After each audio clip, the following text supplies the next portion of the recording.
नमस्कार दोस्तों, इस पोस्ट में शेयर करें सर्वपितृ अमावस्या की जानकारी।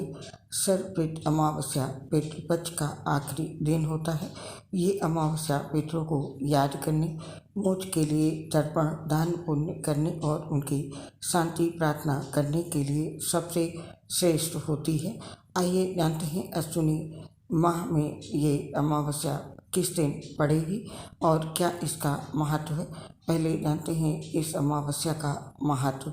सनातन धर्म में महालया अमावस्या या सर्वपितृ अमावस्या का विशेष महत्व है। इस दिन तरह तरह के पकवान बनाए जाते हैं और पितरों को तर्पण करके भेंट किए जाते हैं। इस दिन पूरे परिवार को आशीर्वाद देने के लिए धरती पर आते हैं। इस दिन आपको तरह तरह के भोजन बनाकर कौवे, गाय और कुत्तों को खिलाना है। इसके अलावा इस दिन ब्राह्मण भोजन का भी विशेष महत्व होता है। ऐसा करने से मनुष्य को पितृदोष से मुक्ति मिलती है। इसके साथ ही पूर्वजों का आशीर्वाद हमेशा बना रहता है। और अब जानते हैं सर्वपितृ अमावस्या पर श्राद्ध करने का क्या महत्व है। अगर आपको किसी पितर की तिथि याद नहीं है या किसी कारण उनका सही तिथि पर श्राद्ध नहीं हो पाया हो, तो ऐसे सभी पितरों का श्राद्ध सर्वपितृ अमावस्या पर किया जा सकता है। ये अमावस्या पितरों को याद करने, मोक्ष के लिए दान पुण्य करने और उनकी शांति की प्रार्थना करने के लिए सबसे श्रेष्ठ होती है। इस बार ये अमावस्या शनिवार को है, इसलिए ये बहुत खास है। क्यों खास है, आइए जानते हैं। धार्मिक मान्यता है कि शनिश्चरी अमावस्या के दिन पवित्र नदी में स्नान करने से कई गुना ज़्यादा पुण्य मिलता है। शनि अमावस्या के दिन श्राद्ध, तर्पण और दान पुण्य के कार्यों से पितरों की आत्मा को शांति मिलती है। इस दिन धर्म कर्म के कार्यों से पितरों के साथ शनिदेव भी प्रसन्न होते हैं। साथ ही कुंडली में ढैया, साढ़े साथी और शनि की बुरी दृष्टि से छुटकारा मिलता है। कब है शनि अमावस्या? वैदिक पंचांग के अनुसार इस साल अश्विनी कृष्ण अमावस्या की तिथि 13 अक्टूबर दिन शुक्रवार को रात में 9:50 से प्रारंभ होने वाली है और इस तिथि की समाप्ति 14 अक्टूबर दिन शनिवार को रात में 11:24 पर होगी। उदया तिथि के आधार पर देखा जाए तो इस वर्ष सर्वपितृ अमावस्या 14 अक्टूबर शनिवार को है। ये शनि अमावस्या भी है।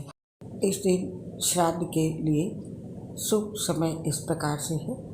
पंचांग के अनुसार पितृ अमावस्या पर पितरों का श्राद्ध सुबह 11:44 से शुरू हो रहा है, जो कि दोपहर में 3:34 तक रहेगा। श्राद्ध कर्म के लिए दोपहर का समय सबसे उत्तम माना जाता है। इसके लिए कुतुब रोहिणी समय देखा जाता है। सूर्यास्त से पहले श्राद्ध कर लेना चाहिए। इस दिन श्राद्ध के लिए शुभ समय इस प्रकार से है।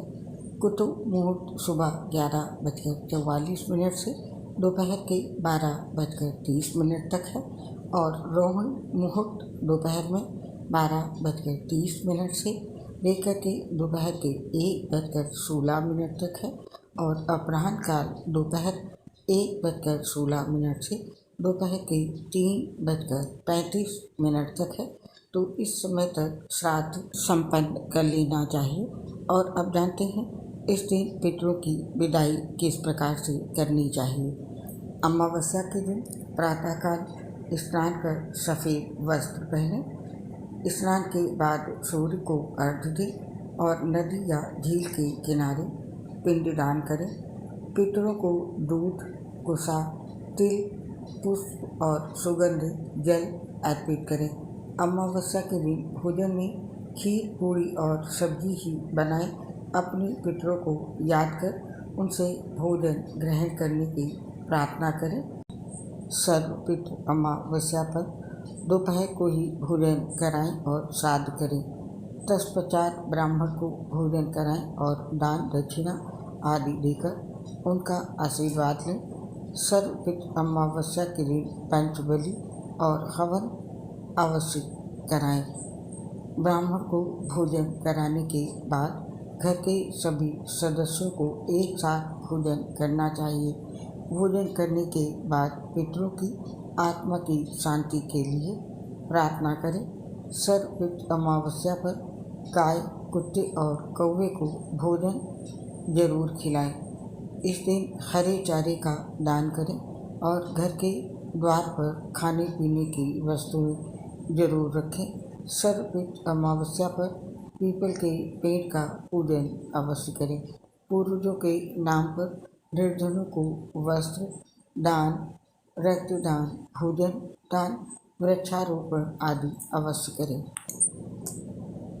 इस दिन पंडित से संपूर्ण पितरों के लिए पिंड दान करवाकर पितरों को विदा करना चाहिए और इस पक्ष में हुई गलतियों के लिए क्षमा प्रार्थना करनी चाहिए। रात्रि के समय किसी मिठाई के साथ एक दीपक प्रज्वलित करके घर के बाहर रख दें और पितरों का ध्यान करके हाथ जोड़कर उन्हें श्रद्धापूर्वक विदा करें। पितरों की नाराजगी से बचने के लिए इस दिन ये उपाय करें। सर्वपितृ अमावस्या के दिन अगर कोई गरीब ज़रूरतमंद आपके घर आता है तो उसे खाली हाथ नहीं भेजना चाहिए, वरना पितृ नाराज हो सकते हैं। पितरों की नाराजगी से बचने के लिए घर पर आए ज़रूरतमंद को अवश्य ही कुछ न कुछ अपनी क्षमता अनुसार दान करें। ये थी जानकारी सर्वपितृ अमावस्या की। अब हमको आज्ञा दें। स्वीकार करें मेरा प्यार भरा नमस्कार। आपसे अपनी एक परेशानी शेयर करना चाहती हूँ। उम्मीद है आप लोग अपना साथ और सहयोग देंगे। मैं हेपेटाइटिस जैसी गंभीर बीमारी से ग्रसित हूँ। लीवर 15% बचा है। इसके अलावा अन्य कई बड़ी बीमारियां भी हैं, जिसकी वजह से मुझे चलने फिरने और बोलने में बहुत परेशानी होती है। आपने महसूस किया होगा, पोस्ट में जब मैं बोलती हूँ तो मेरी सांस उखड़ती है। उम्मीद है इसे आप अन्यथा नहीं लेंगे, अपना साथ और सहयोग देंगे। आप सभी का बहुत बहुत धन्यवाद। सच नहीं, नमस्कार।